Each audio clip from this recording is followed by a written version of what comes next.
Estoy en España viviendo desde hace 17 años, en noviembre va a ser, noviembre de este año, 18 años. Yo estudié ingeniería biomédica, mucha gente de Río Colorado me conoce, y siempre he trabajado relacionada con las empresas de salud. Así que siempre he estado trabajando muy cerca de los hospitales, muy cerca de la actividad sanitaria. Bueno, un tema que los ha tocado muy profundamente, el tema del COVID-19 en España. ¿Cómo está la situación hoy allá?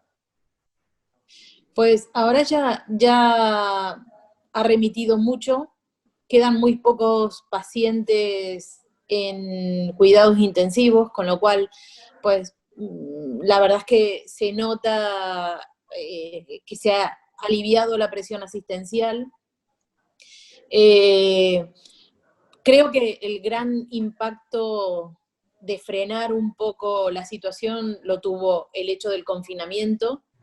Lo que pasa que sí se está notando, a medida que la gente un poco se relaja y que a veces nos descuidamos un poco en cuanto a las medidas de seguridad, empiezan a aparecer brotes. Actualmente hay 9 brotes en España, en distintos sitios de la geografía española. Son brotes donde, por ejemplo, de buenas a primeras se contagian 15 personas, 30 personas juntas.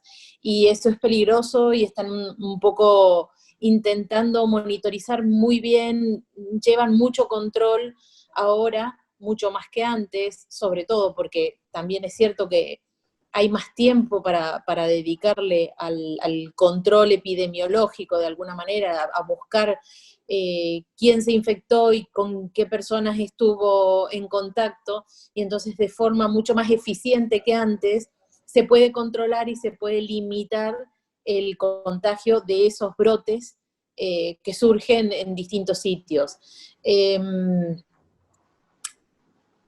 Sí, también pasa otra cosa, que ahora se sabe más del virus.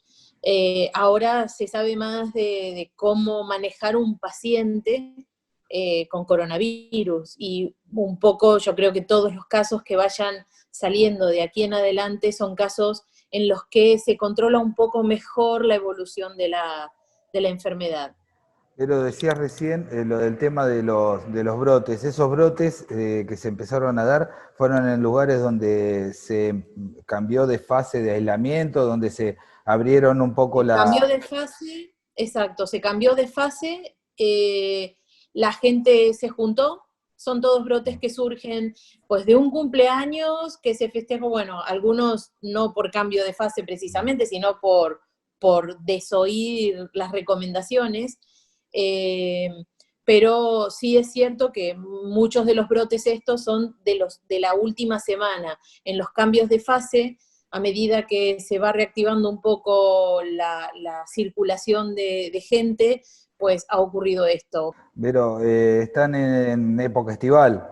Imagino que muchos sectores de España ahí está empezando o debe haber una presión de parte del turismo porque hay sectores de España que viven netamente de eso. Eso se nota y significa un peligro, me imagino, ¿no?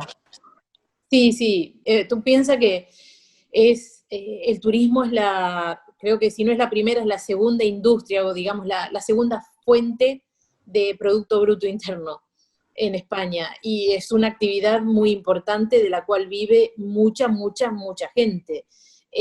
Todas las regiones están súper apuradas por eh, que se vuelva a reactivar el turismo nacional y el turismo internacional también. Entonces, de pronto, eh, hay mucha gente, hay muchas comunidades que están apurando. Turismo no solamente es que venga gente, sino turismo es tener los restaurantes abiertos para acoger a esa gente, tener los museos abiertos, tener las playas abiertas, y realmente está siendo un poco aprendizaje de cómo manejarnos en esta nueva normalidad, como dice el presidente de España, ¿no? Estamos un poco aprendiendo a cómo manejar el turismo en estas condiciones. Al inicio de la pandemia, la gran preocupación era si mucha gente se contagiaba, el tema de los respiradores y los elementos necesarios para una intervención de complejidad en un hospital. Sí. Hoy ya no es ese problema, ¿no? ¿O sí? Sí, la verdad es que sigue habiendo, tú piensas que en España puntualmente, que tiene una población envejecida muy importante, donde la curva poblacional es invertida, mucha más gente mayor que gente joven, lo que han tenido que llegar a hacer los hospitales es, de alguna manera, discriminar. Iban a curar, iban a poner los recursos que tenía en aquel paciente que tenía más posibilidades de vivir. Lamentablemente pasó, lo vimos. Eso no es una historia, no es un bulo que anda dando vueltas por internet, eso ocurrió. La gente de urgencias y de cuidados intensivos tuvieron que decidir si le ponían el respirador a una persona de 38 años o a una persona de 78 años. Acá en Argentina, en estos últimos días, se habla de un suero argentino que sirve para neutralizar o por lo menos hacer un tratamiento sobre el COVID-19, y leía, creo que entre hoy a la mañana y ayer, que se habla de posiblemente la existencia de una vacuna que podría llegar a estar lista para diciembre. ¿En Europa esa información se maneja, se conoce, se habla de algo así? Mira, acá se está hablando de vacunas, pero para dentro de un año. Bien, un año, año y medio. Esa es los tiempos que estamos manejando.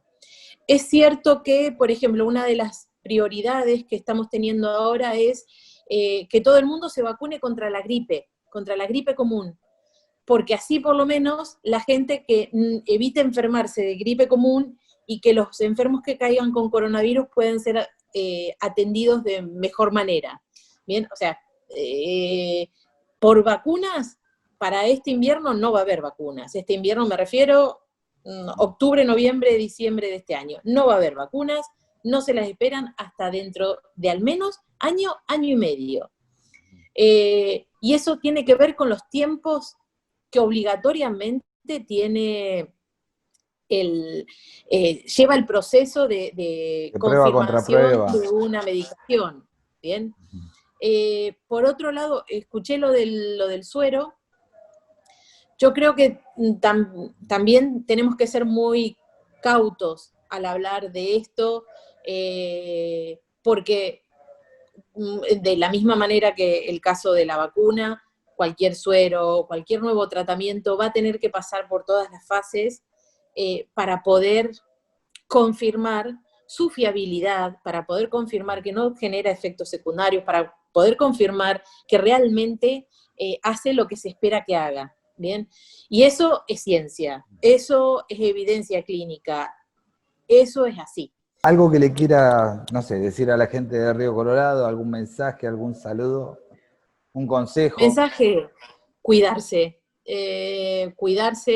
mantener las medidas, tratar de pensar que en Argentina el recurso es muy limitado y entonces tenemos que tratar de cuidarnos porque no nos podemos arriesgar, ¿bien? Sobre todo eso, no nos podemos arriesgar. Cuidar a las personas mayores, cuidar a las personas con patologías y ser muy, muy respetuosos del otro.